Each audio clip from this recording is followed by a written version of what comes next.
Bueno, en principio agradecerles por estar un sábado a la mañana, dedicar el sábado para participar en estas jornadas, para escuchar los paneles, para participar activamente. Y bueno, queríamos un poco contarles cómo surgió esta iniciativa, que es convocada por tres organizaciones, por Subversión, Marabunta y el Movimiento Amplio de Izquierda. Somos tres organizaciones que ya hace un par de años que venimos trabajando conjuntamente, coordinando actividades, principalmente referidas a lo socioambiental, pero también en otros aspectos. Y bueno, nos encontró, como el resto de todas y todos ustedes, un año de pandemia, de la pandemia del COVID-19, donde creo que muchos hemos analizado que esto nos puso sobre la mesa el avance del capitalismo extractivista y que lejos de las expectativas optimistas de algunas personas y análisis que nos planteaban que esto iba a traer un cambio o iba a ser un freno y un descanso para la naturaleza, lo que hemos visto es un avance y una profundización del agronegocio, un avance del extractivismo. Y bueno, como siempre y una vez más en estos momentos consideramos muy importante generar herramientas de análisis y sobre todo de transformación. Y bueno, retomando una frase que planteó Carlos Marx cuando pensaba, digamos, en las ciencias sociales y en los filósofos, y que planteaba que los filósofos no han hecho más que interpretar de diversos modos el mundo, pero de lo que se trata es de transformarlo. Bueno, aquí retomamos esa frase y lo pensamos no solo desde la filosofía, ¿no?, sino desde todos los conocimientos, la importancia que son estas herramientas, lo importante que son estas herramientas, pero no para acumular conocimientos, sino justamente para tener mayor fuerza a la hora de dar la batalla contra este sistema extractivo, explotador y saqueador. Y en este caso, bueno, puntualizar en lo que es más importante como desarrollo, digamos, de la economía argentina, el motor que es el agronegocio, con la diversidad de aristas. Por eso, bueno, les planteamos este encuentro en 2 jornadas, que va a contar con diferentes paneles, exposiciones, y bueno, de paso les cuento un poquito la dinámica de trabajo para quienes no pudieron leerla. La idea es participar en las exposiciones, que dicho sea de paso van a quedar grabadas, así que si alguien se queda con ganas o después se quiere recomendar, la van a poder compartir. Luego hacemos un breve receso, vamos a hacer un trabajo en comisiones y después vamos a volver a un plenario final. Bueno, dicho esto, también me gustaría poder presentar a las organizaciones que hemos impulsado esta actividad, más allá de que la idea original surge en su momento de las compas de Subversión, bueno, principalmente de Carla, que estuvo ahí agitando desde el comienzo, pero bueno, también gracias a Moni, Ali, a Merce, que estuvieron ahí poniéndole el cuerpo para que esta actividad se pudiera concretar. Y bueno, para quienes no conocen a nuestras organizaciones, les comento, Subversión es una organización política de raíz revolucionaria que construye de manera asamblearia a través de la democracia directa en todos los ámbitos en los que participan. Se definen como anticapitalistas, antiimperialistas, socialistas, antipatriarcales, internacionalistas y fuertemente comprometidos con la defensa del ambiente. Por otro lado, la segunda organización que convoca esta actividad es Marabunta, que es una corriente social y política que se encuentra a lo largo de toda la Argentina, territorio ancestral y plurinacional que construye en diferentes territorios trincheras desde donde se organiza para cambiar el mundo de raíz, prefigurando el ecosocialismo y el feminismo, desde abajo y a la izquierda. Se encuentran en Tucumán, Córdoba, Río Negro, Neuquén, Chubut, Gran Buenos Aires zona norte, zona sur, Cava y La Plata. Se organizan en diferentes frentes de lucha, como el territorial, cultural, socioambiental, feminista, indígena, sindical, educativo y desde las herramientas de abogadas plurales. Bueno, y en tercer lugar, yo no me presenté, bueno, mi nombre es Sol, yo soy parte del MAIZ, del Movimiento Amplio de Izquierda.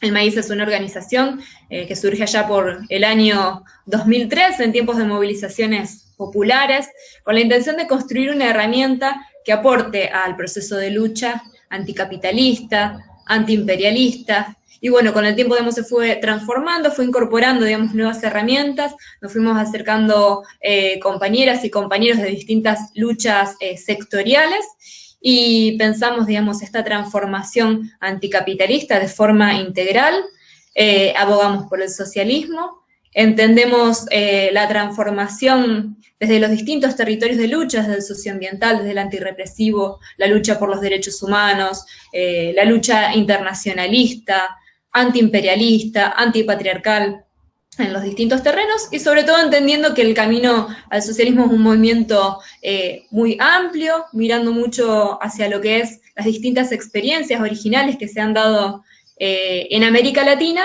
y con la intención de generar una herramienta de refundación de las izquierdas. Así que bueno, sin más hecha la presentación de nuestras tres organizaciones, me gustaría darle paso a mi compañera Alejandra para que pueda contar de qué va la jornada de hoy. Bueno, hola a todos, todas y todes. En la jornada de hoy vamos a estar viendo el uso, la propiedad de la tierra y los procesos productivos. Van a estar exponiendo las compañeras Cecilia Gargano, Carla Pod y Sol Mora. Y bueno, la idea un poco es, en esta primera jornada, es poder trabajar, como decía, el eje de uso, propiedad de la tierra y procesos productivos, con digamos, con este impulso de poder entender cómo, entre otras cuestiones, cómo funciona en la actualidad el agronegocio. Sabemos que es un modelo que va cambiando sus formas, pero muchas de las bases siguen siendo las mismas, y por eso invitamos en particular a estas compañeras para que hagan sus presentaciones. Bien, respecto de, digamos, el tema de las nuevas tecnologías, en particular Agtech, CRIS, nuevo GMS, producción de conocimiento y todas estas palabras complicadas, nos va a estar dando una mano en esta formación Cecilia Gargano, que es historiadora, investigadora de CONICET y profesora de la USAM. Luego la tenemos a Carla, que nos va a estar contando un poco sobre la integración de la cadena y producción de valor agregado. Ella es una grosa, ella es politóloga, docente investigadora de la Universidad Nacional de General Sarmiento, es militante de Subversión, participa de la multisectorial contra el agronegocio y la multisectorial contra la ley Bayer-Monsanto de semillas. Y por último, tenemos a la compañera Sol Mora, que nos va a estar hablando un poco sobre el tema de acaparamiento de tierras. Ella es becaria postdoctoral de CONICET, docente de la Universidad de San Martín. Bien, ahí una cuestión para tener en cuenta es, una vez que terminen las exposiciones, luego vamos a estar haciendo trabajo por comisiones para retomar los aportes de las expositoras, digamos, como insumo para el debate. Es decir, que si hay alguna consulta, dudas, preguntas o demás, o algo para debatir, la idea es que lo podamos hacer en comisiones como para enriquecer mejor el debate. Bien, no sé si se me habrá escapado algo, cualquier cosa mis compañeras levanten la mano. Sin más, damos entonces comienzo y arrancaría Ceci. Bueno, buen día a todos, ¿cómo están? Gracias primero por la invitación a Carla y en general a las organizaciones que están armando esta movida. Sabemos que para pensar el agronegocio es un momento particular. Hace poquito tuvimos el lanzamiento de este nuevo trigo transgénico y en general, ¿no? Digo, en la cuarentena si hay algo que no descansó fueron las actividades extractivas. Entonces, bueno, es como un buen momento para parar un poco la pelota y pensar en posibilidades y estrategias a futuro.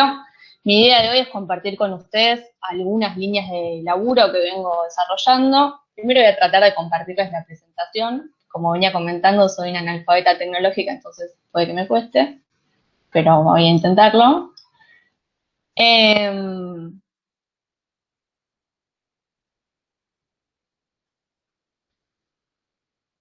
Bueno, avísenme si se ve. Bueno, No. No, aún no sé si. Creo que tenés que presentar ahora, ¿puede ser? Sí, acá en el Meet Ceci pone presentar ahora. Sí, estoy en eso. Por alguna razón. Y toda tu pantalla. Bueno, ténganme paciencia un minutín.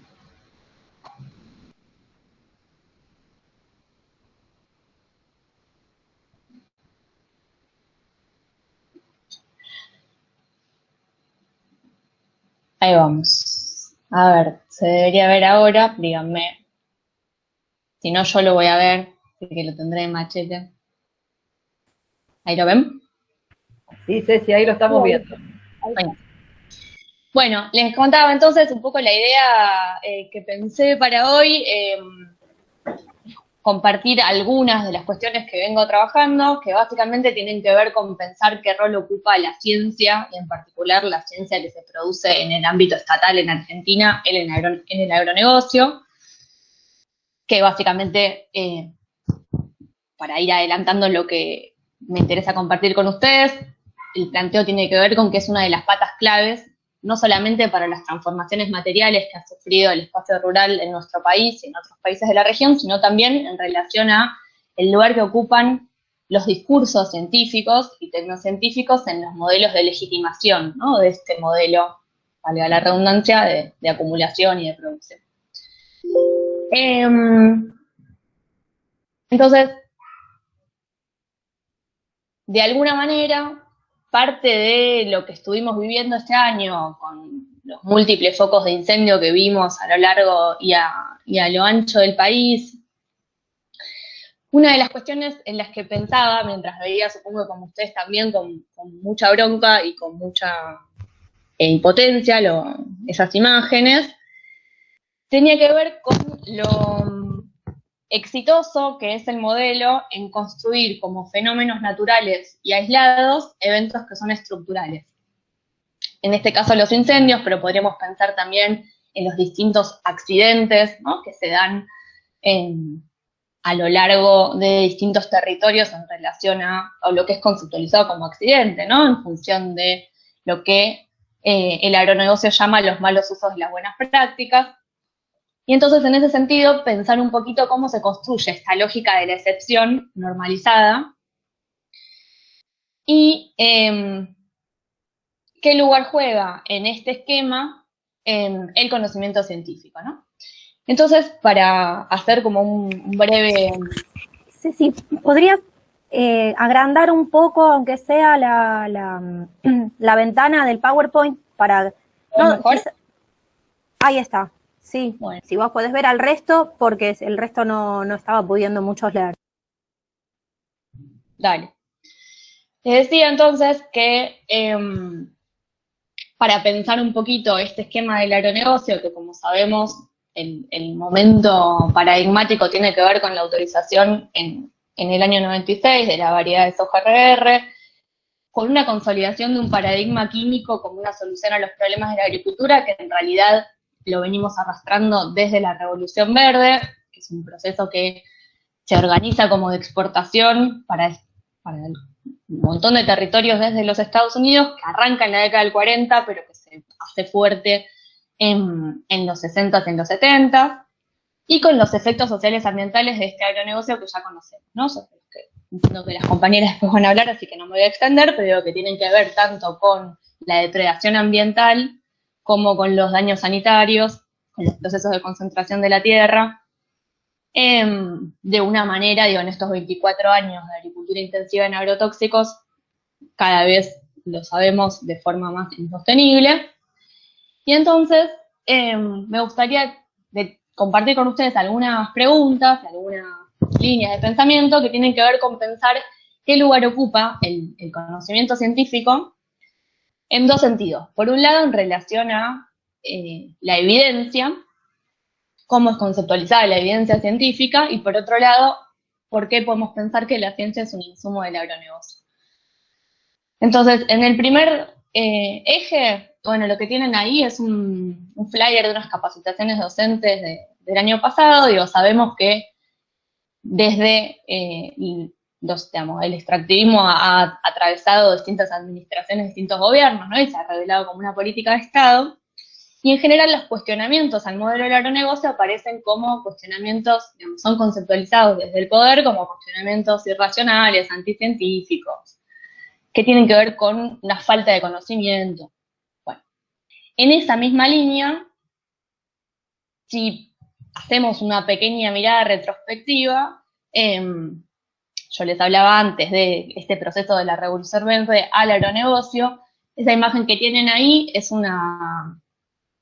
la tapa de una de las publicaciones del año 69 en Estados Unidos, de una de las organizaciones de trabajadores rurales, que ya en ese momento estaban cuestionando los efectos ambientales y sociales que producía el paquete tecnológico de la Revolución Verde, y las tres brujitas que tienen ahí cocinando una sopa son la Universidad de California, la Agencia de Regulación Estatal de los Estados Unidos, el Departamento de Agricultura, y ya en ese entonces se está hablando de estas investigaciones en términos de políticas de envenenamiento ligadas fuertemente a un proceso de concentración de capitales que en ese momento es incipiente y que hoy cuando vemos su avance, muchas décadas después, vemos que, bueno, ese mapa de empresas que controlan la producción de insumos, digo, la producción de semillas y la producción de agrotóxicos es muy reducido, pero digo, esto ya está en agenda hace muchos años, el cuestionamiento hacia tanto los ámbitos de regulación como los ámbitos de producción de conocimiento, ¿no? Entonces, un poco la pregunta tenía que ver con, digamos, si esto, a pesar de las transformaciones que hay entre la agricultura transgénica y la agricultura de revolución verde, bueno, un punto en común tiene que ver con lo que ese pomito que está por ahí es el DDT, uno de los agrotóxicos más famosos de este proceso. Entonces, de alguna manera, si estos cuestionamientos están hace tanto tiempo expuestos, ¿por qué son tan exitosas las operaciones retóricas y materiales que logran instalar nuevas promesas y nuevas formas de producir que afianzan este esquema productivo, ¿no? Entonces, en ese sentido, como les decía, mi idea es compartir con ustedes dos ejes. Uno que tiene que ver con poner en cuestión cómo aparece la evidencia científica en los conflictos socioambientales. Esto seguramente mañana les tendrán uno de los expositores, que es parte de este proceso, que les hablará con más detalle. Uno de los conflictos que estoy trabajando es el caso de Pergamino, que seguramente conocen, que tiene que ver con un fallo que de alguna manera puso en el centro de la cuestión algo que ya sabemos que ocurre en un montón de territorios rurales, que es el grado absoluto de, digamos, ya no estamos hablando solamente de cuestionar procesos que tienen que ver con el control de la tierra, las maneras de producir, sino que ya ha llegado a un punto de degradación tal que el agua potable ya no lo es, ¿no? En este caso por contaminación de más de 18 agrotóxicos en el agua. Y en este caso, como en otros, lo que vemos es esta inversión de la carga de prueba, esta insistencia a que sean los damnificados los que tengan que aportar evidencia científica, ir a conseguirla, involucrar en este caso científicos o instituciones que, como en el caso del informe del INTA, de un poco para introducir la cuestión del Estado, quienes trabajamos en el Estado, digo, yo laburo en CONICET, laburo en la Universidad Nacional, sabemos que hay voces críticas, pero que esa heterogeneidad siempre es muy asimétrica. Entonces, si bien hubo un informe del INTA que fue importante para esta causa, el INTA en su conjunto puso más palos en la rueda que facilitar la cuestión, y eso tiene que ver con el segundo eje que vamos a hablar en un ratito.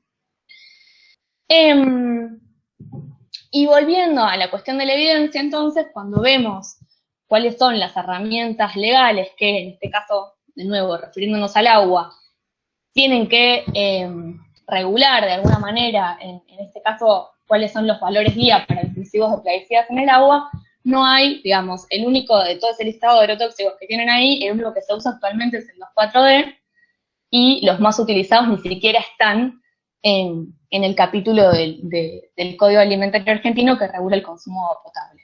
Con lo cual, esto que hablábamos antes en relación a la evidencia, bueno, no solo hay una inversión de la carga de prueba, sino que hay una desregulación total que hace a los procesos de aprobación de los transgénicos y y de los agrotóxicos, pero también a sus efectos, ¿no? Como en este caso del agua.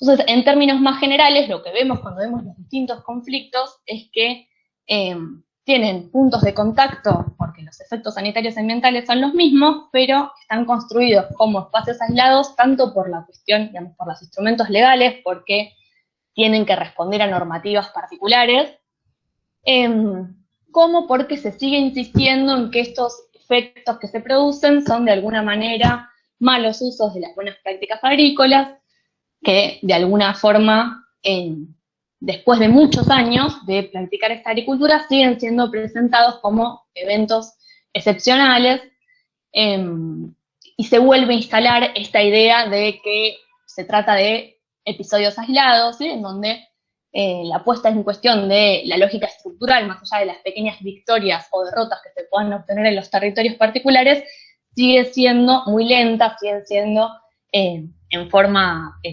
particular para cada uno de estos espacios. Entonces, metiéndonos un poco más con la cuestión de la evidencia y con el rol de la ciencia, digamos, en las últimas décadas, entre el 74 y el 2016, la cantidad de trabajos científicos que abordaron los efectos tóxicos del glifosato, para detenernos en uno de los principales agrotóxicos, que sabemos que es solo una parte del cóctel que se utiliza, la mayor cantidad de esos artículos en los últimos 30 años fue producido por Monsanto. Recién en el 2000 comenzaron a haber estudios provenientes de América Latina, y los efectos ambientales, fueron indagados en una proporción muy menor en relación a otras preguntas de investigación. Y entonces,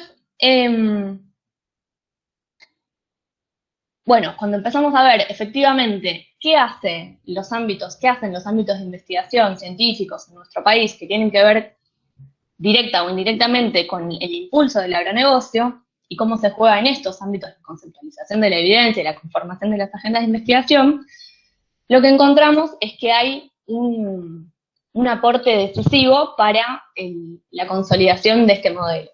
Les voy a poner 3 ejemplos, después si tienen ganas, les puedo subir al Drive y, digamos, los trabajos en donde está desarrollado cada uno de estos casos. Los voy a resumir muy brevemente por una cuestión de tiempo. Uno tiene que ver con la obtención de una variedad de soja transgénica estatal, digamos, la misma que ya conocemos, pero desarrollada en una institución estatal argentina, que es un ámbito de investigación que está en Tucumán, que se llama la Estación Experimental Obispo Colombres, que lo que hicieron fue desarrollar una variedad de soja que, además de ser resistente al glifosato, fuera resistente a algunas de las enfermedades típicas de la zona. Otro de los casos tiene que ver con la producción de variedades no transgénicas, sino mutagénicas, de arroz, en el caso de INTA, con convenio con una multinacional que ya conocemos, que es BASF. Y la tercera tiene que ver con el reciente anuncio de un trigo transgénico, que también involucra un espacio de investigación estatal como es el CONICET, como es la Universidad Nacional del Litoral, y en este caso un convenio con una empresa de capitales locales, que en realidad, bueno, tiene convenios con otras, pero vamos a abordar esto también, que es el anuncio del nuevo trigo transgénico. Entonces, ¿en qué sentido se puede pensar que estas producciones científicas son un insumo del agronegocio y por qué? En principio, son agendas de investigación que lo que hacen es presentar como universales necesidades que en realidad son corporativas. Las 3 arrancaron estas investigaciones planteando que eran investigaciones que generaban un conocimiento para las necesidades del sector, ¿sí? Cuando sabemos que el mapa de los sujetos sociales agrarios de nuestro país es muy heterogéneo, y que quienes se benefician de estas investigaciones en particular son una parte muy concentrada de los capitales agrarios. Y lo que tienen en común es, por un lado, que son investigaciones que se desarrollaron en el marco de lo que se denomina en nuestro país convenios de vinculación científica-tecnológica, convenios público-privados, que arrancaron en el año 87 y que básicamente se escriben en una tendencia internacional de privatización del conocimiento, no solamente en nuestro país, sino a nivel internacional, y que también tiene que ver con el avance, digamos, el acercamiento de bienes de la naturaleza y, digamos, la mercantilización de ámbitos que permanecían sin ser mercantilizados hasta ese momento, ¿no? el conocimiento producido en universidades, que hoy en día es algo absolutamente conocido y frecuente, ¿no? La cantidad de empresas que tenemos metidas adentro de las universidades, y una intensificación de la mercantilización de los bienes comunes de la naturaleza, como por ejemplo la semilla. ¿Qué más tienen en común? Sus objetivos y sus promesas reeditan las mismas que tenía la Revolución Verde de la que empecé hablando hoy. Vuelven a plantear que son investigaciones que van a terminar con el hambre, que van a producir en forma más sustentable. El objetivo está puesto siempre en una intensificación de los rendimientos. Son investigaciones que comienzan las tres en la década del 90 y no incorporan de ningún modo los cuestionamientos que en forma creciente se empiezan a instalar, tanto y sobre todo desde las poblaciones afectadas, como también desde algunos sectores de la academia que empiezan a cuestionar estos efectos sociales y ambientales. Y como decía anteriormente, presentan a las implicancias socioambientales de los conocimientos que producen como malos usos de buenas prácticas. No les voy a compartir todas las citas que hay acá porque estoy viendo que de tiempo ya me voy a pasar un poco, si no. Lo que tienen ahí son algunos dichos de una de las investigadoras responsables del lanzamiento de esta nueva variedad de trigo transgénico, que es la doctora Chan, hace unos días en un congreso que hubo en forma virtual, pero organizado por la UNL, en donde, escuchándola, me hacía pensar en estos otros dos casos que yo laburé, en donde los argumentos se repiten en dos ejes. Por un lado, en relación a los cuestionamientos que recibe este anuncio, que como saben está siendo muy cuestionado, aparece de nuevo la promesa de que es un evento transgénico que va a reducir el uso global de herbicidas. Aparece ese círculo entre que es un evento seguro porque fue aprobado por las instancias regulatorias correspondientes, SENASA y CONAVIA, cuando sabemos que son ámbitos ampliamente cuestionados por los criterios y por las voces que están participando de esos espacios. Reeditan estas promesas de la Revolución Verde que tienen que ver con volver a plantear en clave malthusiana algo que no han resuelto y que de hecho no va a resolver ningún evento científico o tecnológico, que es el hambre en el mundo, tiene que ver, como sabemos, con las relaciones sociales en las que están inscritas esas producciones. Y lo que me interesa más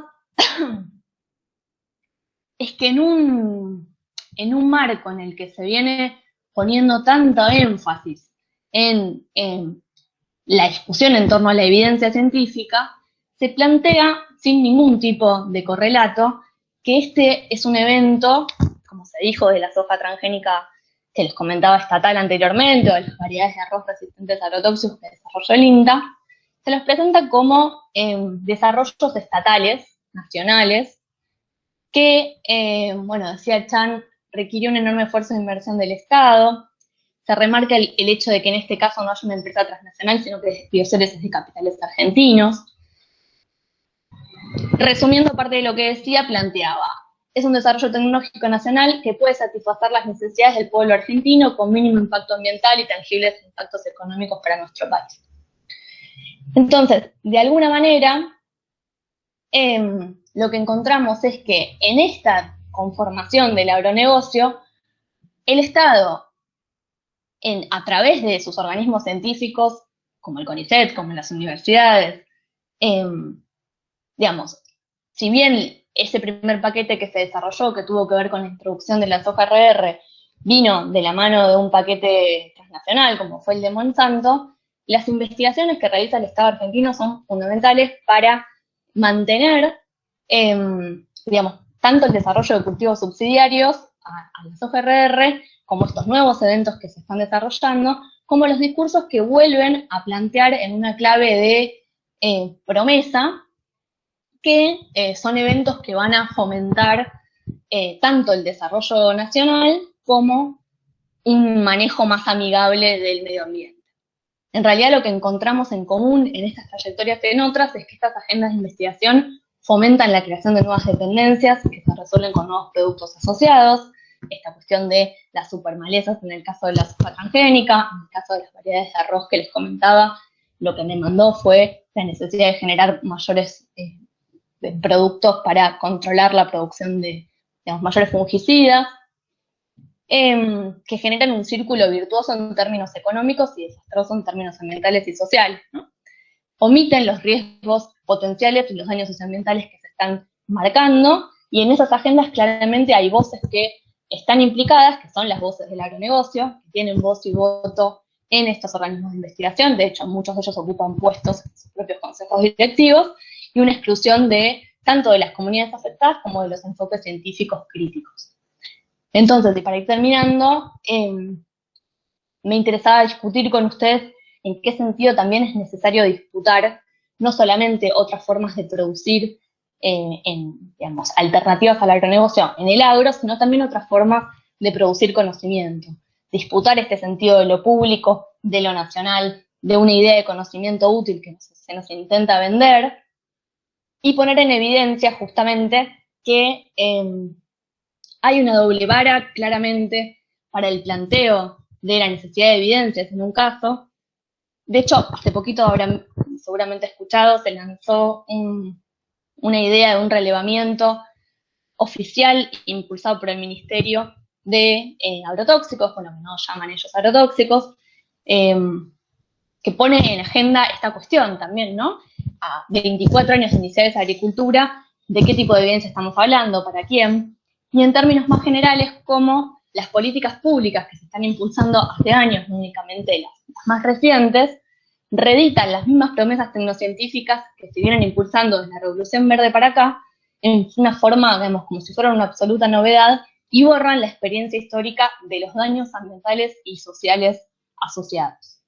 Así que, bueno, por mi parte eso, simplemente tratar de abrir un poquito la puerta para pensar qué tipo de conocimiento está implicado en este agronegocio, en esta forma de producir del agro, y qué alternativas podemos darnos también para pensar qué conocimientos necesitamos para un modelo alternativo, digamos, qué conocimiento necesita un agro que no sea concentrado, un agro que no sea pensado en una clave de resolución química de los problemas de la agricultura, y que empiece a incorporar paulatinamente estas voces que están pugnando tanto desde las comunidades como en distintos ámbitos críticos para poner en cuestión, bueno, qué agro queremos y qué conocimientos vamos a tener que impulsar también para acompañar. Gracias. Bueno, yo también voy a compartir pantalla y me voy a, digamos, a subir en alguna parte de mi exposición a lo que estuvo planteando Ceci. Muchas gracias, Ceci. Gracias a todos y todas y todes que están aquí participando. La verdad que está buenísimo esto de poder compartir, y en todos los sentidos. Primero, compartir un poco lo que se viene trabajando, pero después también poder compartir y generar ideas comunes. Me parece que es algo que lo necesitamos y mucho, como bien nos dijo Ceci. Claramente el agronegocio siguió avanzando, y en todos sentidos, ¿no? Avanzó porque durante este contexto de pandemia nunca retrocedió en términos de producción, pero porque además a lo largo de todo este proceso se fueron dando una serie de políticas de Estado que refrendaron, continúan consolidando y van mostrando un panorama de cuál es la apuesta política que se viene, ¿no?, haciendo en términos de, como repito, política de Estado. Bueno, la idea es, de mi parte, poder trabajar lo que es la integración de la cadena del agronegocio, tratando de, o sea, mi intención en la exposición es mostrar un poco dentro de cada eslabón de esta cadena cuáles son algunas de las especificidades que marcan a la cadena del agronegocio, y también tratando de comprender cuáles son los actores que están jugando y están empezando también a jugar una carrera de adaptación a nuevas dinámicas del agronegocio, ¿no? Siempre partiendo, si se quiere, del principio de que el agronegocio, en términos de desarrollo productivo solamente está siendo disputado y discutido por sectores que somos los que estamos de alguna manera intentando proponer una nueva manera, ni siquiera una forma alternativa, y tampoco es nueva, sino una vieja manera de producir sistematizada en la agroecología, pero que en términos tanto del modelo productivo hegemónico como en términos de política de Estado no está siendo ni siquiera discutido, ¿no? Digamos, ¿cuáles serían los puntos de partida en la exposición que yo voy a hacer? La primera es pensar que la cadena, y que esto es fundamental para hacer un análisis de la cadena del agronegocio, la cadena hay que pensarla integrada, tanto en términos verticales como horizontales. ¿A qué me refiero con esto? A que no sirve pensar, para pensar la cadena del agronegocio, no sirve pensar solo cada eslabón por separado de la cadena, olvidando qué elementos faltan, o sea, digamos, todos los otros elementos y todos los otros eslabones, sino que hay que pensar hacia adentro, como decía antes, cómo se constituyen en su especificidad, pero también cómo van funcionando de manera articulada cada uno de esos eslabones, porque de hecho, tanto en términos económicos como en términos políticos, esta cadena del agronegocio es pensada integrada, ¿no? Y cada vez más, con dificultades, con muchísimas dificultades, pero la tendencia tanto de las grandes empresas y las grandes corporaciones empresariales como por parte del Estado es proponer políticas que tiendan a pensar de manera integrada la cadena, desde el momento en que se inicia el proceso hasta el momento en que se exporta. Y un elemento del que partimos, y no partimos de este punto básicamente porque es algo que la cadena del agronegocio ha mostrado de manera creciente, y no es algo que lo haya investigado yo, sino que hay un montón de investigaciones que abordan esta cuestión. La cadena tiende a un proceso de concentración tanto hacia adentro de los eslabones como en esta lógica de integralidad. Son pocas las empresas que toman definiciones que efectivamente van impactando, ¿sí?, en cada uno de los eslabones de esta cadena. ¿Cuáles son los eslabones que vamos a analizar? Insumo, producción, industrialización, comercialización y distribución final.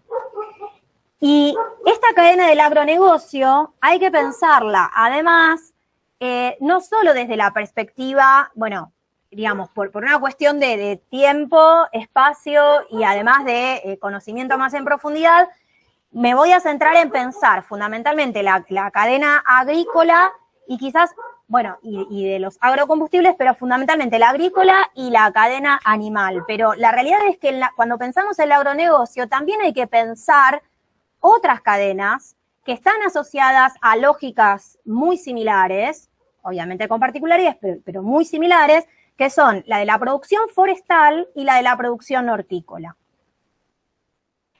Nos vamos a centrar en el primer eslabón, que es el eslabón de los insumos, y parto de lo que planteaba Ceci. No se puede pensar el eslabón de los insumos si no es a través de la relación integrada que ha generado esta cadena del agronegocio entre los espacios de producción de conocimiento y las grandes empresas, ¿sí? Este sector es uno de los sectores más concentrados de la cadena. En términos de, a ver, pensemos esto, para el 2015 eran 6 las corporaciones internacionales que trabajaban semillas y agrotóxicos, o sea, y acá es interesante esto que decía Ceci, ¿no? La cuestión de la excepción, digamos, la norma que en realidad se la presenta como excepción.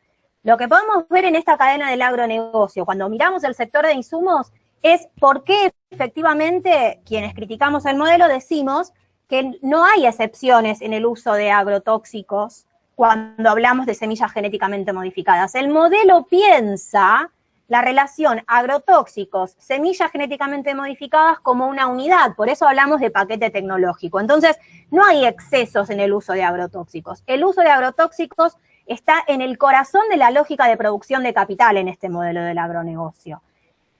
Por eso, estas Big Six, que en realidad son las empresas que hasta el 2015 producían el 70% del mercado de semillas genéticamente modificadas y controlaban el 80% del mercado de agrotóxicos. O sea, 6 empresas en el mundo controlaban, ¿sí?, el 70 y el 80% de los mercados respectivamente. Ahora, en el 2018 se llevó adelante un proceso de fusiones, en las cuales estas 6 grandes empresas se transformaron en 3. Dow Chemical y DuPont se transformaron en una, ChemChina y Syngenta, una sola empresa, Bayer, Monsanto, también en una sola empresa. Complementaron en estas fusiones todas las carteras de agrotóxicos y de semillas genéticamente modificadas. Entre estas 3 empresas empezaron a controlar el 70% del mercado de insumos, agrotóxicos y semillas genéticamente modificadas. Ahora, dada la ley de monopolios, estas empresas tuvieron que desprenderse de algunas de estas carteras y empezaron a aparecer estas 3 empresas algunitas más, pero estas 3 empresas que empezaron a controlar casi el 30% del mercado restante y que solo las enumero porque me parece que son empresas que a futuro pueden empezar a instalarse desde diferentes dinámicas, ¿sí? FMS además es muy conocida por los procesos de extracción de litio, entonces ahí vemos también cómo estas empresas diversifican todo su trabajo, no solo en el agronegocio, sino en todo aquello que implica procesos de separación química en el uso de recursos naturales.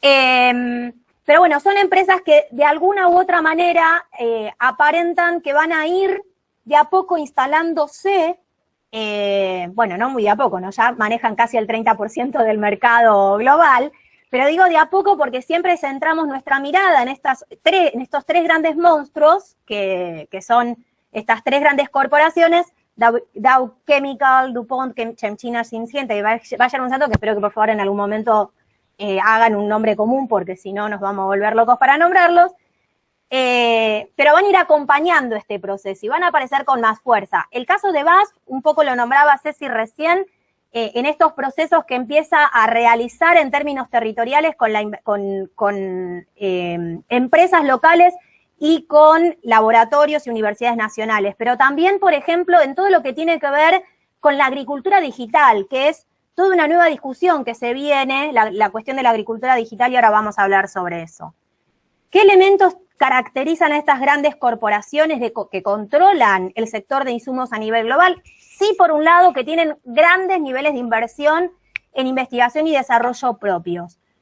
Además, como decía Ceci, tienden a un proceso de investigación y bioprospección, lo que nosotros llamamos biopiratería, ¿no? Sus laboratorios yendo a los territorios a buscar conocimientos que luego patentan a través de los derechos de propiedad intelectual y producen en ese contexto una concentración de saberes en sus propios espacios de trabajo, pero además construyen muy fuertemente anclaje territorial. ¿Cómo? Asociándose con empresas, laboratorios privados a nivel de de los territorios, básicamente porque estas empresas investigan a través o sea, están obligados a investigar en el desarrollo local, ¿sí? Además de producir sus propias semillas.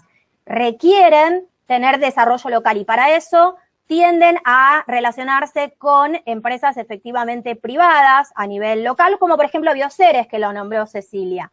Pero también, y fundamentalmente, a trabajar en laboratorios públicos, en el sistema científico-tecnológico público y en las universidades públicas. Lugares a donde además les resulta mucho más barato investigar, acceden a una cantidad enorme de conocimiento financiada por el Estado con muy poco costo en investigación y desarrollo. Ahora decía, hasta acá es un poco lo que más o menos ya venimos manejando. ¿Qué es lo que se viene en términos del desarrollo de insumos? Se viene todo lo que se llaman las tecnologías de precisión. BASF, como decía, está empezando a investigar, pero el nombre que resuena hoy fundamentalmente en la Argentina es el de Bill Gates.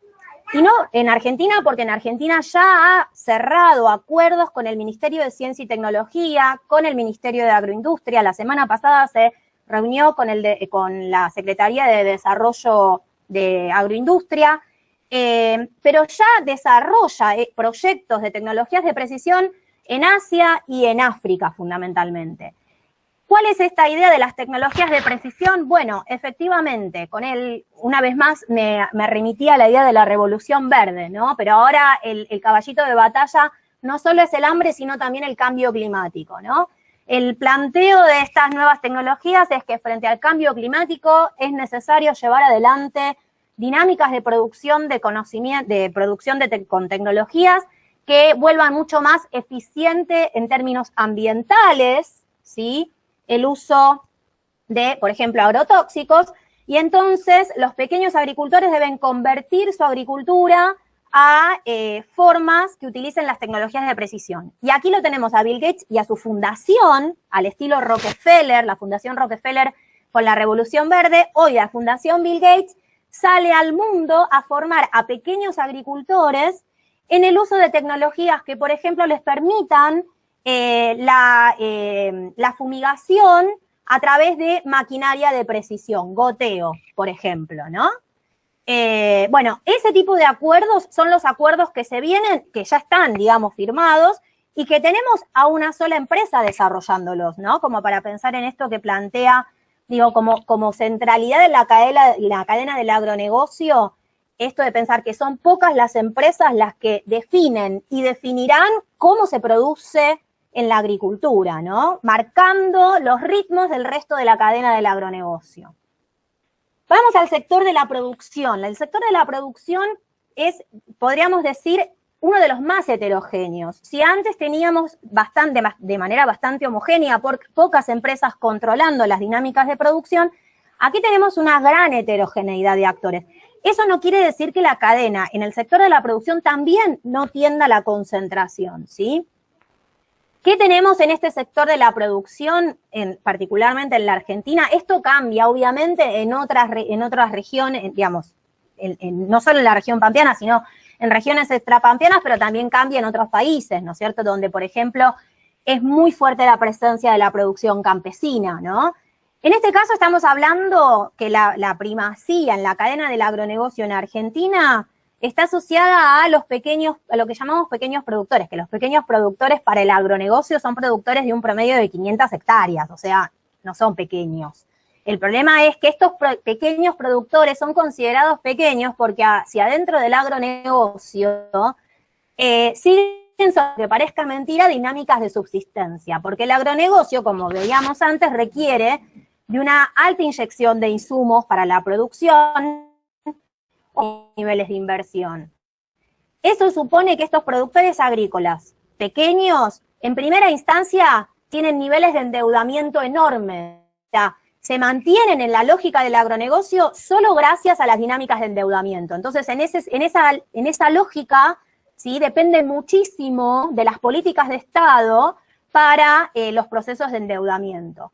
Y junto con esto, además, son productores tremendamente sensibles a las lógicas cambiantes del mercado internacional, ¿no? A la variabilidad de precios de los commodities y, además, al tipo de contratos que firman con el resto de los sectores de la cadena, ¿no? Que también son muy, muy concentrados. Entonces, estos pequeños productores que no son, sigo pensando que no son pequeños, ¿no? Porque tienen muchas hectáreas en su poder, aún así, dentro de la lógica del agronegocio, no son efectivamente los grandes ganadores, ¿no? Luego vienen los productores medianos y grandes, que podríamos decir, que en su lógica de producción, ¿sí?, tienen cierta capacidad de excedentes, entonces alternan en términos de producción en su propiedad, o sea, tienen grandes propiedades o propiedades de 300, 400, 500 hectáreas, pero su capacidad de capitalización les permite además arrendar, ¿sí?, una otra cantidad de hectáreas que hacen que, de alguna manera, tengan posibilidades de tener cierto excedente, ¿sí? Estos medianos, y digamos, una cosa que hay que tener en cuenta en este lugar de la cadena del agronegocio, es que los sujetos, justamente por lo que decía antes, las variables a tener en cuenta, que son los precios internacionales, las políticas de Estado, todo eso hace que en muy cortos periodos de tiempo los productores vayan oscilando en la lógica de pasar de medianos a grandes, de grandes a contratistas. Ahora vamos a ver qué serían estos contratistas en el ámbito de la producción. lo importante es saber eso, que hay un elemento que sí marca a los productores agropecuarios a partir de la entrada de este modelo biotecnológico que se da en la década de los 90, que es efectivamente que los productores agropecuarios cada vez profundizan la necesidad de diversificar sus herramientas de capitales. Esto es, no pueden cerrarse a una sola lógica de producción porque en el corto plazo eso efectivamente les genera grandes problemas económicos, ¿sí? Sigo igual planteando que estos no son los perdedores, los grandes perdedores del modelo, pero sí está claro que tampoco son los grandes ganadores en el modelo del agronegocio. El contratismo son aquellas empresas que algunas son en mediana y gran escala, que son empresas locales, productores que, por ejemplo, decidieron arrendar sus campos y que como tenían una base de maquinarias, generaron servicios locales, ¿sí? Para lo que sería el proceso de siembra, cosecha y transporte. O sea, son esos productores que consiguieron con anterioridad cierto nivel de capitalización, adquirieron maquinarias y decidieron, en el caso concreto, generar lo que serían los servicios agropecuarios, ¿no? Estos productores a veces siguen teniendo relación con la producción de la tierra, en términos de que continúan manteniendo producción propia, y en algunos casos directamente se dedicaron al proceso de la comercialización de servicios y se instalaron en los grandes pueblos ojeros, ¿no? Justamente para esto, para la venta de servicios agropecuarios. Y un tercer actor, también sumamente dinámico, son los pools de siembra, ¿no? Los pools de siembra, que son sociedades de capitales, muchos de ellos con capital nacional, otros con capital extranjero, otros con capital mixto, cuya lógica de producción es una lógica de corto plazo, ¿sí? Que requieren, que están íntimamente asociados a la lógica del contratismo también, porque requieren de la dinámica de la comercialización de servicios, consultores, técnicos, maquinarias, ¿sí? Digamos, las pools de siembra lo único que traen son capitales. No ponen la tierra, no ponen los insumos productivos, sino que todo eso lo van adquiriendo luego del arrendamiento, ¿no? Viven del arrendamiento de la tierra. Ese es el pool de siembra es como la panacea de Groboco Patel de los sin tierra, que irónicamente Groboco Patel plantea que la nueva agricultura es la de los sin tierra. Bueno, a esto se refiere Groboco Patel cuando dice eso, ¿no? No es necesario el tener tierras en esta lógica, sino poder tener el capital para poner a producir a través del arrendamiento las tierras de otros, ¿no? Y los pools de siembra atan sus tiempos, ni siquiera en muchos casos, tanto a las lógicas de los tiempos de la producción agropecuaria, sino fundamentalmente a los tiempos del capital financiero. Acá tenemos algunos nombres. Hay otros pools de siembra, pero en la Argentina los pools de siembra que más presencia tienen son estos: Los Grobos, El Tejar, AGD, Adecoagro, Cresud, Olmedo Agropecuaria y Molinos Río de la Plata. Olmedo Agropecuaria más que nada en la zona del NOA, pero bueno, es interesante porque es quizás una de los pools de siembra con mayor responsabilidad en el desmonte del NOA y del Chaco, del Monte Chaco salteño, ¿no? Acá vemos, por ejemplo, cuáles son los orígenes de capital de los pools de siembra. Es sumamente diverso, ¿sí? No hay primacía ni de capital nacional ni de capital extranjero, ¿no? Está bastante, si se quiere, ¿cómo se llama? Bastante diversificado en este sentido. Y me parece que eso es interesante, ¿no? Para pensar la composición incluso de este sector de la producción, porque, bueno, en primera instancia, digamos, estos elementos lo que van mostrando es que ya no podemos pensar el sector de la producción bajo la lógica del viejo chacarero o el viejo terrateniente. No quiere decir que no existan los grandes terratenientes, porque, poseedores de la tierra, ni que no existan los chacareros, todavía hay producción chacarera. Sin embargo, lo que muestra esta diversificación de sujetos agrarios es que la producción requiere hoy, ¿no?, de la presencia, o muestra hoy la presencia de nuevos sujetos en la producción con lógicas bastante diferentes. Y muchas veces lógicas que disocian la relación entre la renta de la tierra, ¿no?, la famosa ganancia o la producción de capital asociada a la renta de la tierra, con la producción de capital asociada a la ganancia eminentemente productiva, ¿no? En muchos casos hay una disociación en este sentido, y que incluso adquiere otras dinámicas, ¿no?, como es la de que muchos productores, e incluso, por ejemplo, pools de siembra, especulan con la renta a partir de la producción en las grandes ciudades, ¿no? Y ahí podemos ver ejemplos como la ciudad de Rosario, donde el boom inmobiliario en la ciudad y la especulación con la renta está asociada a los excedentes obtenidos por el capital productivo de los pools de siembra en la producción agropecuaria, ¿no? Se estalla esta idea de separar las dinámicas de la renta.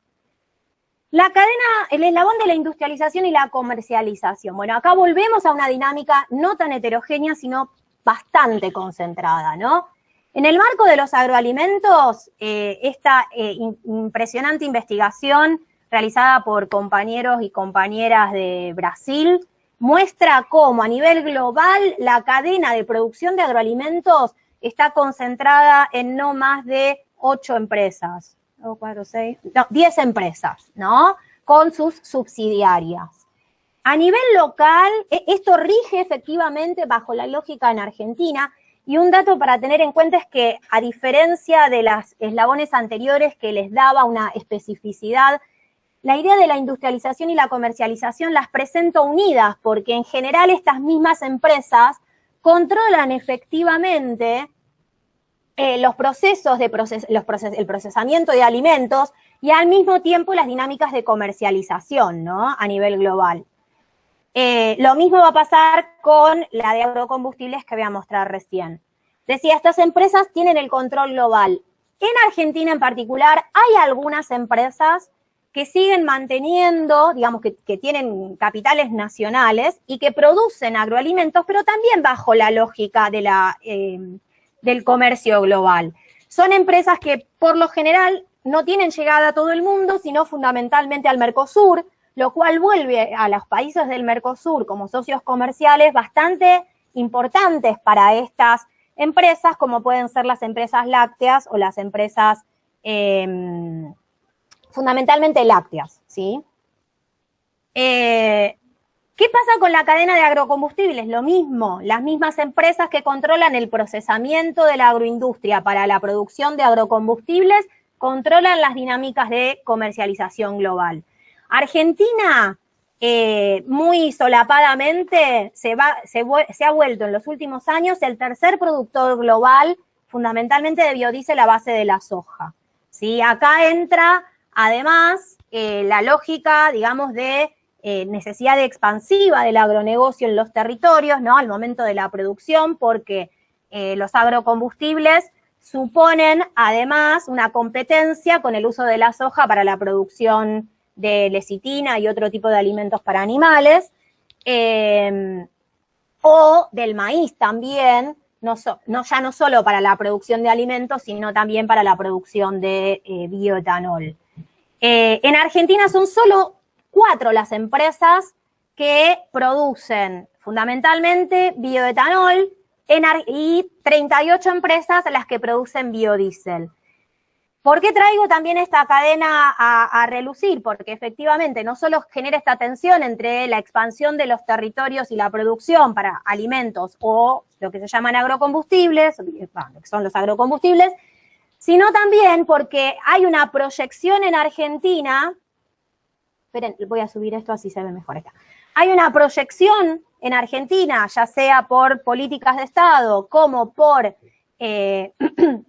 la tendencia que hay a facilitar la generación o la instalación de empresas para el refinamiento de la soja y del maíz y la producción de agrocombustibles, hay una tendencia a abrirse nuevos mercados globales para el consumo de agrotóxicos, por lo cual Argentina puede posicionarse a futuro como efectivamente un fuerte productor de este tipo de energías.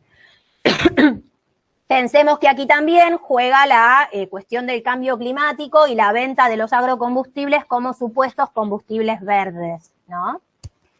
¿Qué pasa en esta cadena de industrialización, no? ¿Qué es lo que se juega al momento de esta cadena de industrialización y cómo es que cuál es el principal discurso que se juega en esta cadena? Justamente la cuestión del empleo, ¿no? Porque lo que dicen es aquí a donde estas actividades extractivas se vuelven fundamentales para la generación de empleo, no en la producción agropecuaria per se, que no es el sector en donde más se genera empleo directo.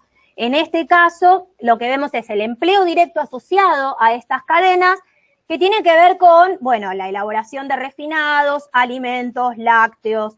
Y aquí lo que vemos es que del empleo directo, ¿sí? Del empleo total en Argentina, el empleo que genera la cadena, ¿sí? Del agronegocio es del 13,4%.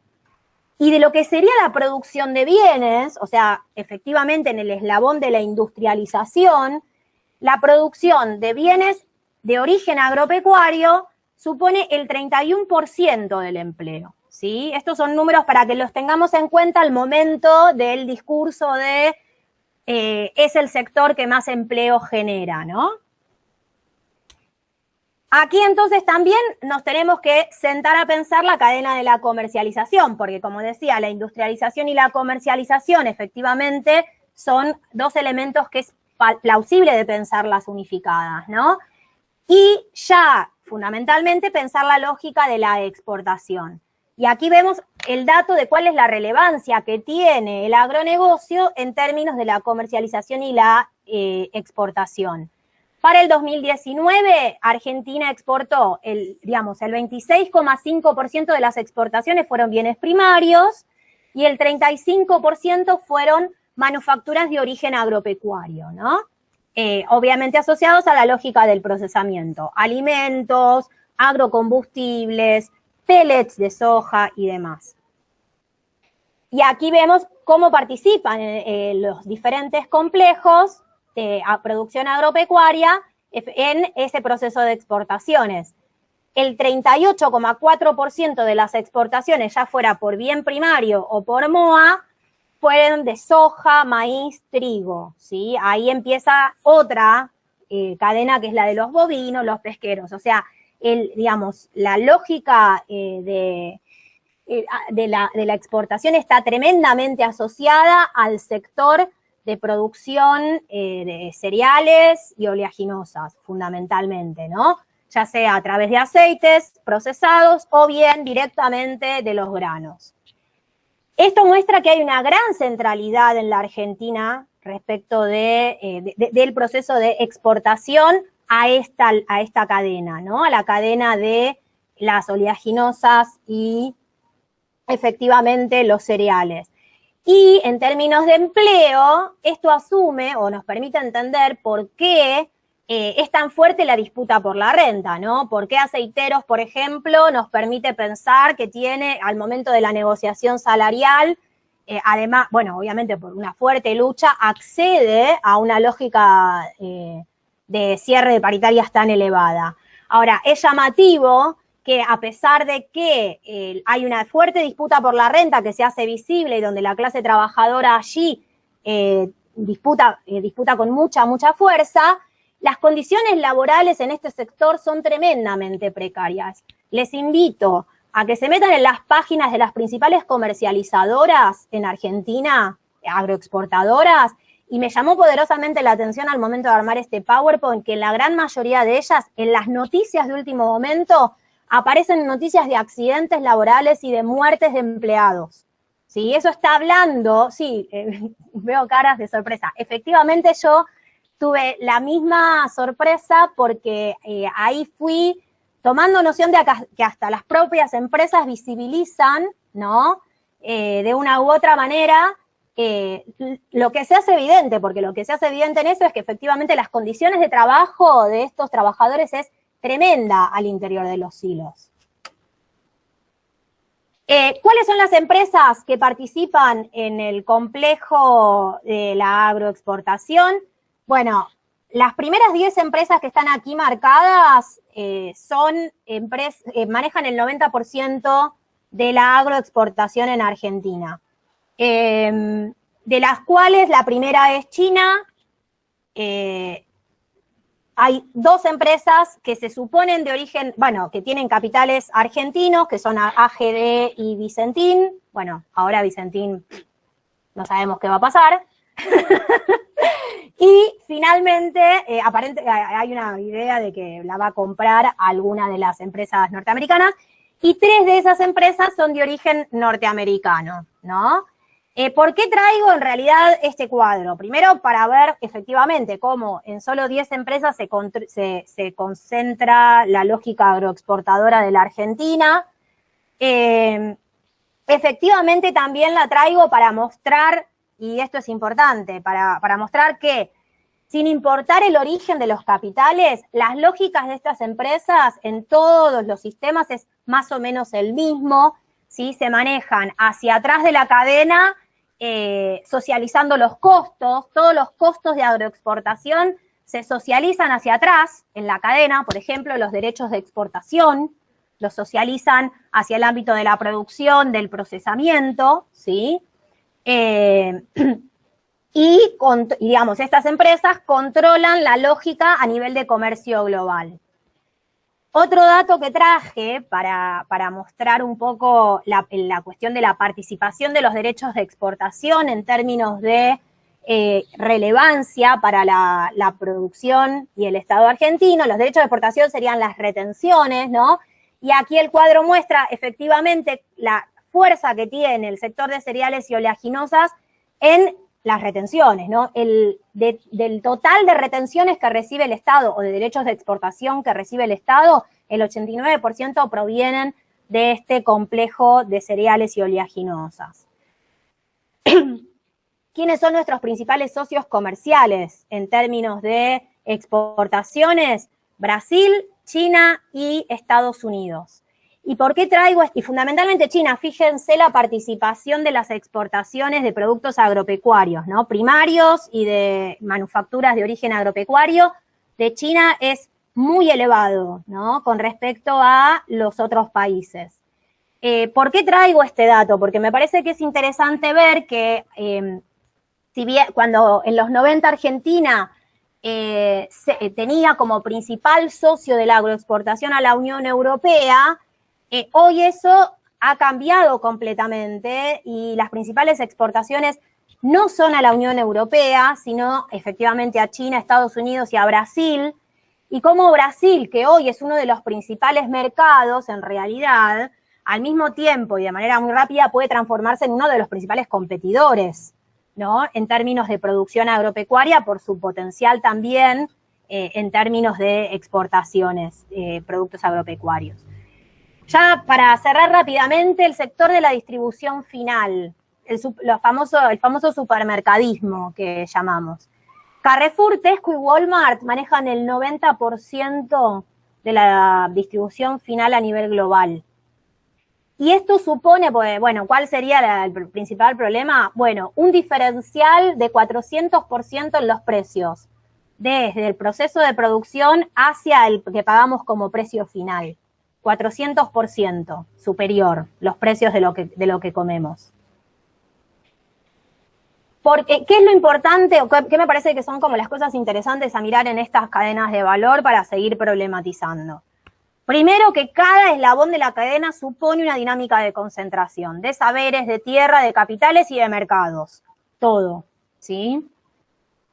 Que si bien es verdad que estas cadenas de valor son globales y sus lógicas de funcionamiento tienen un carácter global, tienen dinámicas específicas de territorialización, lo vimos muy bien, o sea, las grandes corporaciones en los insumos trabajan de manera específica con laboratorios, con laboratorios nacionales, con universidades nacionales. La producción de la tierra tiene una especificidad territorial. Las cadenas de producción y procesamiento también lo tienen, y eso hay que pensarlo fundamentalmente en cada proceso de territorialización de esta cadena. Hay una gran diversificación de actores. Está claro que ya estas cadenas de valor estallaron las clásicas formas de pensar las relaciones agropecuarias. Ya no podemos hablar campo versus industria, ya no podemos pensar renta diferenciada respecto de producción de capitales, y ya no podemos pensar en oligarquía terrateniente como la pensábamos, o sea, en la década de los 40, 50. Ya no, la lógica oligarquía terrateniente versus burguesía industrial ya no explica absolutamente nada en este contexto. Hay que diferenciar cuando problematizamos la noción de tenencia de la noción de control. No porque la propiedad privada haya perdido su fundamentabilidad, sino porque la propiedad privada ha diversificado su dinámica en términos también de control.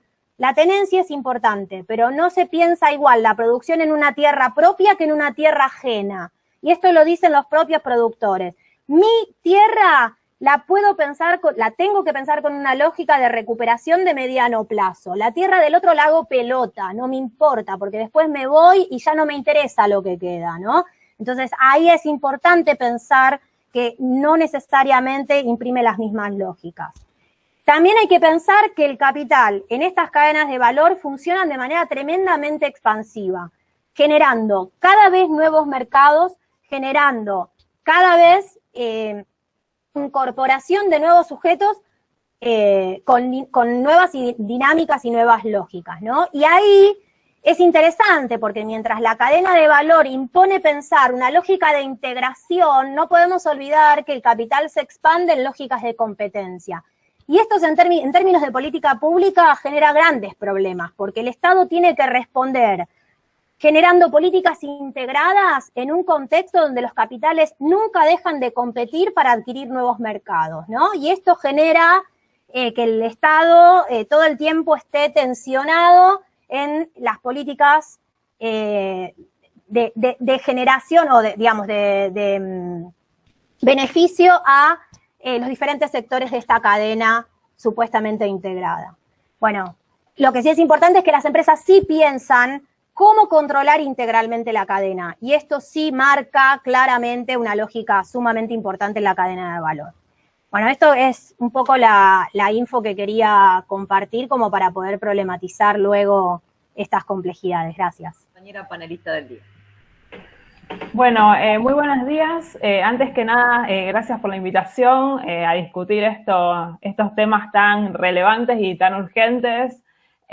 Buenísimas las exposiciones de Carla y Cecilia. Voy a tratar de ser muy breve, bueno, y voy a tratar también de vincular con algunas de las cuestiones que mencionaron ella. Creo que sobre todo hay un punto que, bueno, que recién lo mencionaba Carla y como que le retomo el guante ahí porque me dio el pie justo, que es la cuestión entre el control de la tierra y la tenencia. A ver, que no las tratemos como equivalentes, que son cosas distintas, y que prestemos atención al control de la tierra.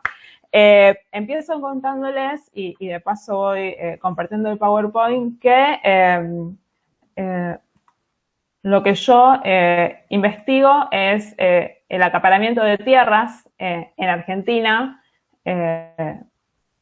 particularmente a través de capitales de China. Y mi idea, entonces, en esta presentación es primero empezar explicándoles qué es el acaparamiento de tierras, después comentarles muy rápidamente cuál es el papel que tiene China en este proceso, que también, bueno, este es un año que China nos ha dado bastante que hablar, así que es interesante discutir cuál es el papel que tiene en este proceso, y por último, darles un ejemplo de cómo se desarrolla este proceso en Argentina. Entonces, bueno, la primera cuestión que hay que tener en cuenta es que en Argentina desde la década de los 70 y sobre todo desde los 90 se registra un fenómeno que es lo que conocemos como extranjerización de tierras, que consiste en la compra de tierras, es decir, la adquisición de la propiedad por parte de individuos o empresas extranjeros, y que tenemos casos paradigmáticos como los de la familia Benetton, que tiene 900.000 hectáreas en la Patagonia, Tompkins, en los esteros de Liberá y Santa Cruz, Joseph Lewis, que tiene 14.000 hectáreas de tierras que rodean el lago Escondido, cerca del Bolsón. Y aunque eso es un antecedente, y también sin desconocer y sin dejar de lado que la lucha por la tierra atraviesa la historia de América Latina, el acaparamiento de tierras es distinto, porque consiste en un proceso global de toma de control de grandes extensiones de tierras agrícolas. Inicialmente se decían que eran superiores a 1.000 hectáreas esas adquisiciones, pero después, bueno, ese criterio ya no es tan tenido en cuenta. Por parte, digamos, adquisiciones de tierras en otros estados, que se desató y se aceleró en el contexto de las crisis internacionales de alimentos, energía financiera y climática del año 2008. Por eso, una característica central del acaparamiento de tierras es la velocidad y las dimensiones que tomaron estas transacciones, que se dispararon en el año 2008 para alcanzar millones de hectáreas. Además, por definición, el acaparamiento de tierras se entiende como la toma de control de grandes extensiones de tierras cultivables, así como los recursos naturales que están sobre esas tierras, por distintos mecanismos que involucran capitales a gran escala. Por eso, esto lo dice Borras, que el acaparamiento de tierras se tiene que entender como acaparamiento de control de la tierra, en donde la clave no es la propiedad de la tierra, sino el dominio del acceso, del uso y de la posesión de la tierra a través de distintos mecanismos. O sea que, digamos, en este sentido, la propiedad es una de las formas en que se puede acaparar tierras, pero no es la única. ¿Y cuáles son esos otros mecanismos? Esos mecanismos pueden ser arrendamientos a largo plazo, más de 20 años, por ejemplo, esquemas de agricultura por contrato, o, como en el texto que por ahí es lo que yo estoy investigando, inversiones por la construcción de obras de infraestructura, por la construcción de obras de riego, que quizás no alteran directamente la propiedad de la tierra, pero que aseguran que otro tenga la capacidad de decidir sobre el acceso, sobre el uso y sobre qué es lo que se produce y quién accede en esas tierras. Por eso, el acaparamiento de tierras se puede producir por la fuerza, mediante la violencia, pero también es muy común que se produzca por acuerdos que tienen finalidades específicas, como son garantizar la seguridad alimentaria y energética mediante la producción de alimentos y biocombustibles en otros territorios. También puede ser la especulación, puede ser la creación de áreas naturales protegidas. Por otra parte, esos acuerdos suelen ser secretos o con muy poca transparencia. Por eso, a veces es muy difícil identificar los casos. Por ejemplo, un ejemplo de los más resonantes que recibió mucha atención de la prensa y que ayudó a poner este tema en la agenda es el de una empresa surcoreana, Daewoo, que acordó con el gobierno de Madagascar el arrendamiento de 1.300.000 hectáreas por 99 años para producir maíz y aceite de palma. Y esa extensión que representaba casi la mitad de la superficie cultivable de esa isla, donde el 70% de la población vive por debajo de la línea de la pobreza, desató fuertes reacciones sociales que, bueno, finalmente, junto con otros factores, contribuyeron a un golpe de Estado. Pero esto es también un ejemplo digamos, de las dimensiones y de las formas, de los mecanismos que conducen al acaparamiento de tierra. Por otra parte, les quería contar que hay varios conceptos que se usan para referirse a este fenómeno. Por ejemplo, las organizaciones internacionales como el Banco Mundial se refieren a este proceso con el término adquisiciones de tierras a gran escala. Pero el problema es que ese es un concepto despolitizado, neutral, que da la idea de una transacción administrativa entre los que adquieren la tierra y los que la ceden, pero que oculta los impactos que tienen estos procesos. Y en cambio, el término acaparamiento, que es un término que empezó a ser usado por movimientos sociales y después se tomó en el ámbito académico, pone de relieve la injusticia que rodea esas operaciones, las asimetrías de poder, la inequidad de beneficios y costos, pero como comentábamos antes, ni siquiera los términos con los que nos referimos a los procesos son neutrales, pero en este caso, cuando uno habla de acaparamiento de tierras, se está remarcando todos los efectos socioambientales y sobre la seguridad y la soberanía alimentaria que tienen estas transacciones. Y por otra parte, una característica distintiva del acaparamiento de tierras es que no solo intervienen empresas transnacionales, inversionistas privados, ONGs, sino también estados, en particular estados que combinan escasez de tierras o agua con un fuerte crecimiento económico y demográfico. Y entre estos estados concentró mucho la atención China, por tener una búsqueda activa de tierras en otros territorios. Hay que destacar que, digamos, esto después del rol de China un poco empezó a cuestionarse sobre todo el énfasis en China diciendo que no es el único acaparador, que es la realidad. O sea, capitales de otros países también han tenido un papel importante en el acaparamiento de tierras, pero China igualmente se ubica entre los principales acaparadores de tierras en el exterior. ¿Y por qué se le da tanta importancia a China? Bueno, en primer lugar, un poco se explica por su posición de segunda inversión a nivel global, pero también por el hecho de que posee el 7% de las tierras cultivables y el 6% de las reservas del agua del mundo para alimentar el 20% de la población mundial. Entonces, las inversiones en tierras y el acaparamiento de tierras en ese sentido son una de las formas por las que China está trasladando su escasez doméstica de recursos naturales al exterior para garantizar su seguridad alimentaria. Y estas operaciones son incentivadas y facilitadas a su vez por la estrategia de Going Now, que es una política que está implementando el gobierno desde el año 2000 con la finalidad de incentivar la salida del exterior de las empresas chinas en la búsqueda de oportunidades de inversión, de recursos y mercados alrededor del globo. Y llamativamente, la centralidad que China quiere en el acaparamiento de tierras es simultáneo al inicio de las inversiones, al ingreso de las inversiones de China en Argentina, que se concentran fundamentalmente en sectores primarios extractivos, como petróleo, minería, infraestructura para el transporte de materias primas, y también la agricultura.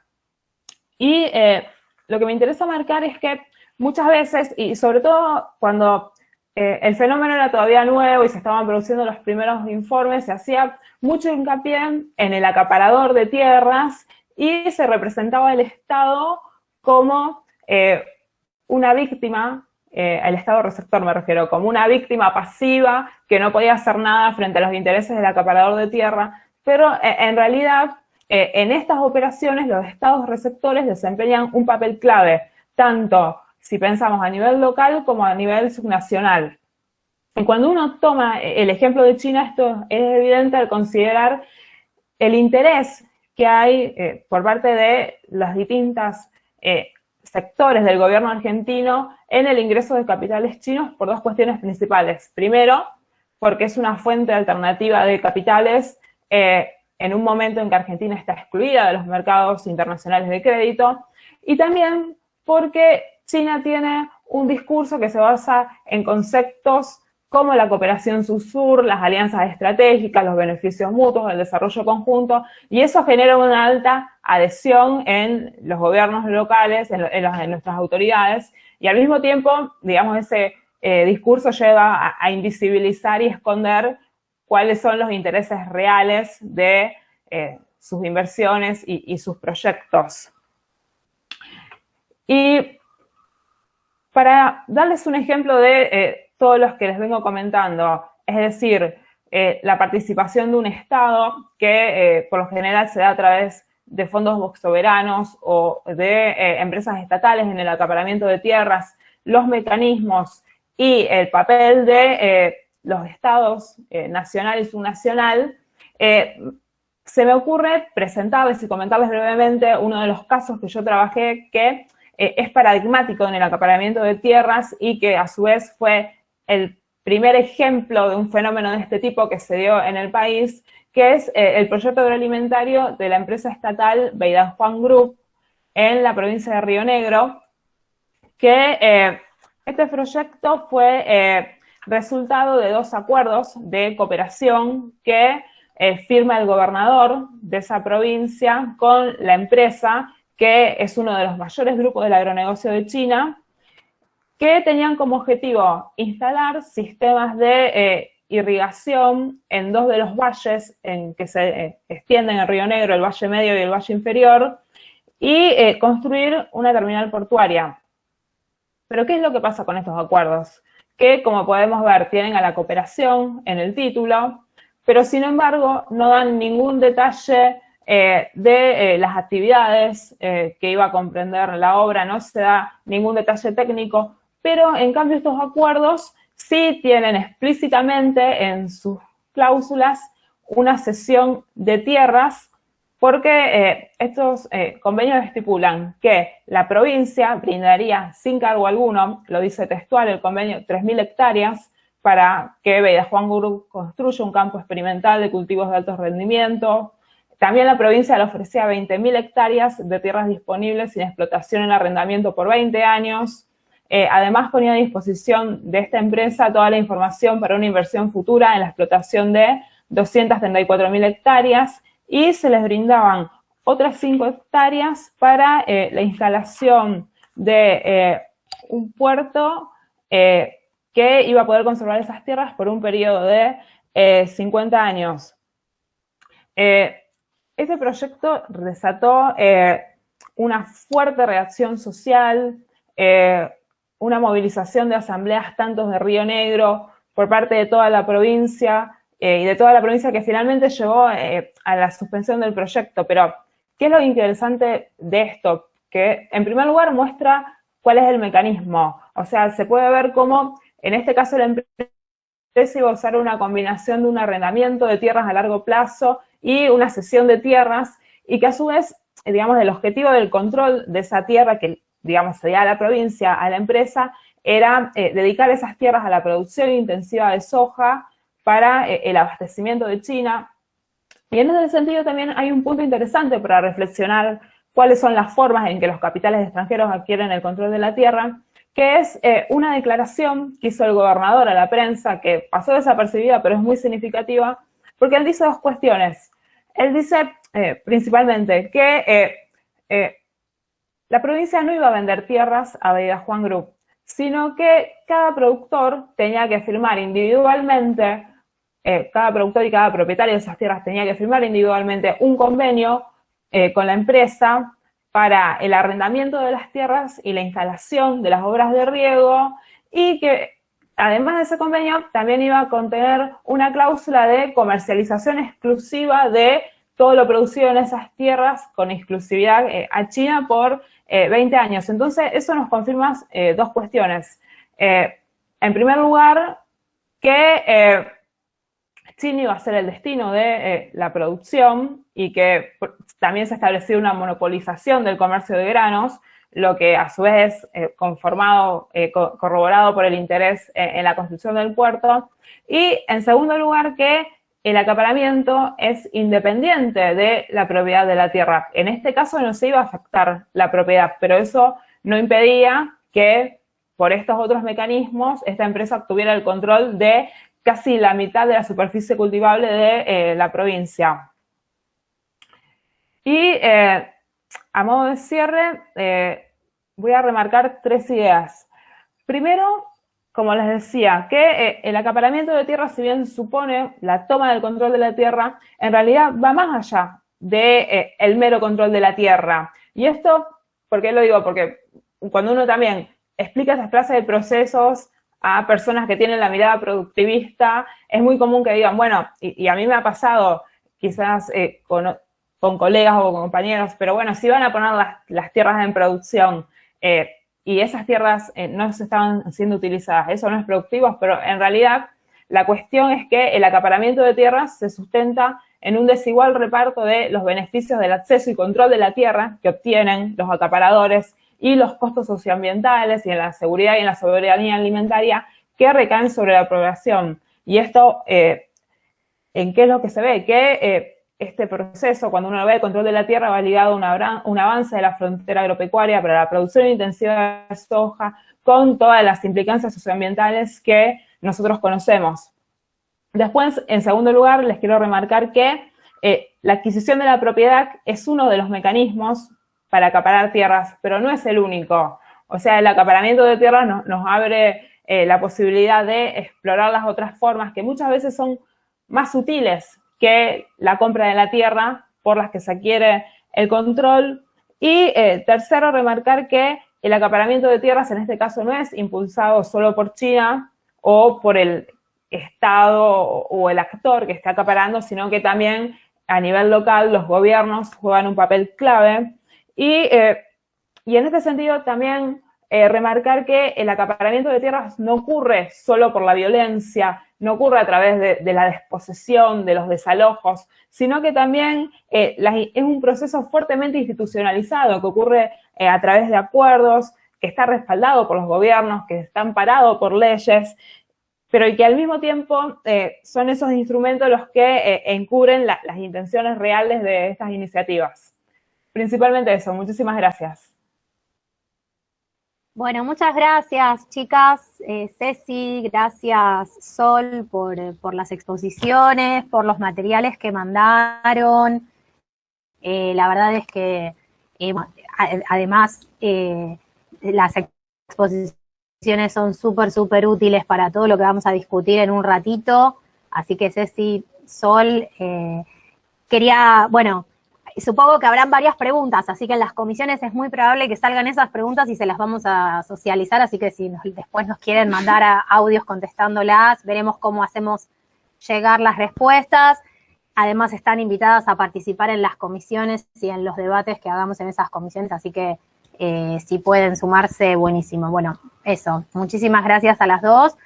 Y lo que sí les quería recordar a todos es que las chicas estuvieron compartiendo materiales también y esos materiales están en la carpeta, en el link que se les compartió en el mail, así que van a poder acceder a esos materiales sin problemas.